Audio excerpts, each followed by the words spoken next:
Well, our next guest says higher interest rates will help European banks so long as the ECB keeps offering them emergency liquidity. Simon Maughan, co-head of European equities at MF Global, joins us now. Simon, good morning. Thanks for joining us. Good morning.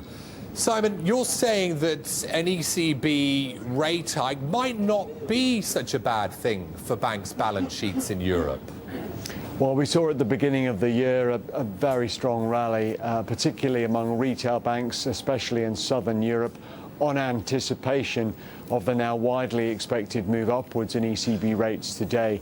The key thing here is as long as liquidity provision at the short end of the curve keeps those rates down, we know now already that Greece, Ireland, Portuguese banks are basically going to be wedded to the ECB funding for the foreseeable future.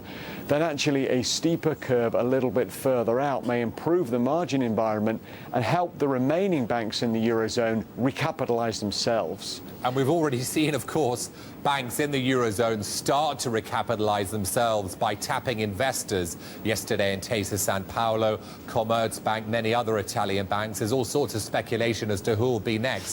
Are we going to see a lot more banks coming to the markets? And if so, who to watch out for, Simon?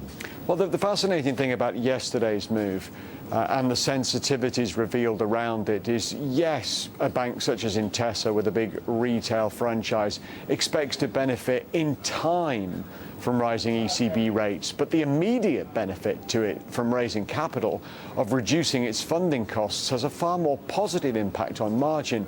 And I think a number of banks will look at that and say, well, hang on a minute, that's a very positive reaction in the share price, but also in the sensitivities of the debt markets. So banks such as the most obvious one being the rival UniCredit may say, well, we didn't want to have a rights issue, but maybe we should consider it. Also, banks in Spain that I think that have been shying away from capital raisings might also do that trade-off and think, well, if we can reduce our funding costs by raising some equity, it might actually be net beneficial to us. Well, might the market be a bit crowded, overcrowded, Simon? And if they're all going to come to the market soon, who's going to benefit and who's going to lose out here? I mean, clearly there is an advantage to getting on with it now at this point. I mean, certainly the trap's certainly up and the runners are out.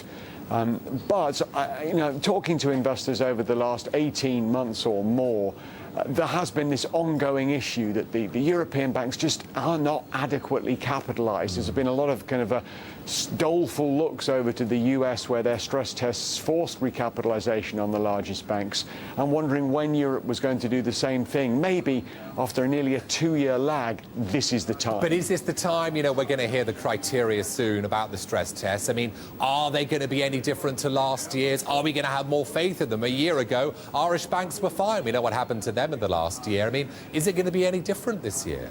Well, I'm not sure that necessarily it is the stress test that's driving this.